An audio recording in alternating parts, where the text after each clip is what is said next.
Hi, I'm Andrew Spaziano, and this is an Anchor TV news update.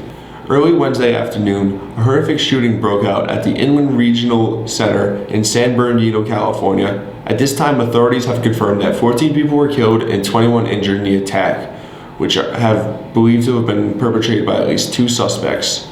The two shooters have been identified as Syed Rizwan Farouk, an inspector with the county health department, and his wife Tashin Malik. Their motives remain unclear at this time, but the FBI has not ruled out the possibility of terrorism as a motive. In more world news, the Royal Air Force has joined the fight against ISIS after a British Parliament approved the plan to begin aerial attacks on Islamic State targets.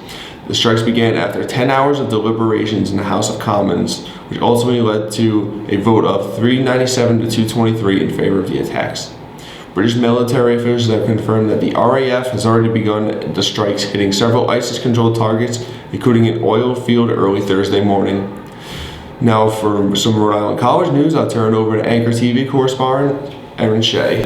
A group of current and former Rhode Island College employees is asking the State Council on Post-Secondary Education to replace College President Nancy Cariolo, who they accuse of destabilizing the institution. The letter was delivered to the Council on Thursday and was signed by 14 people, but 10 of the 4 have chosen to remain anonymous in fear of retaliation. Every year, the Council reviews each of the presidents and looks at their accomplishments.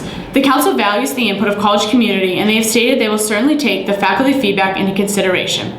Members of the Rick Dance Company present It's All Your Parents' Fault, a theatrical movement experience. Professor Angelica Vasella, director of Rick's dance program, and Professor Bill Wilson, director of Rick's musical theater program, created this original work in collaboration with the dance company. It began as a series of improvisational exercises. The directors then devised various vignettes which culminated in a full performance work. The title was inspired by a book of a similar name written by Philip Van Munching and Dr. Bern Katz.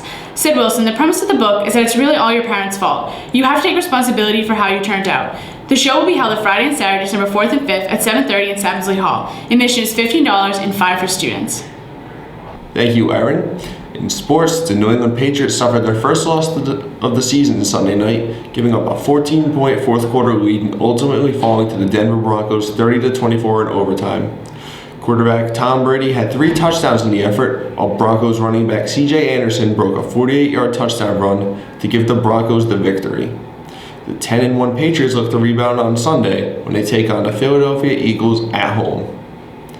The Boston Red Sox made a splash in the free agent market earlier this week, signing ace David Price to a 7-year, $217 million contract. The contract makes Price the richest pitcher in MLB history, surpassing a $210 million contract given out to Washington Nationals pitcher Max Scherzer last offseason. The Boston Bruins were defeated by the Edmonton Oilers Wednesday night by a score of 3-2 in a shootout. Jordan Eberle scored the winning goal for the Oilers, who snapped the Bees' 5-game winning streak. The 13-8-2 Bruins look to shake off the loss on Friday when they take on the Calgary Flames on the road. In Rick Sports, the Anchor Women were defeated by Roger Williams College 84-59 on Sunday afternoon. The 2-3 Anchor Women take on Johnson & Wales tonight at the Murray Center, the first of a doubleheader with the Anchor Men. The Rick men's basketball team was defeated at the Murray Center on Tuesday night, 78-60. Guard Chris Green led the Anchor Men with 25 points in the defeat. The 1-5 Anchor Men look to rebound when they take on LaSalle College tonight at home, the second of the doubleheader, which begins at 7:30. That's all today for Anchor TV News. For Erin Shea, I'm Andrew Spaziano, and this was an Anchor TV News Update.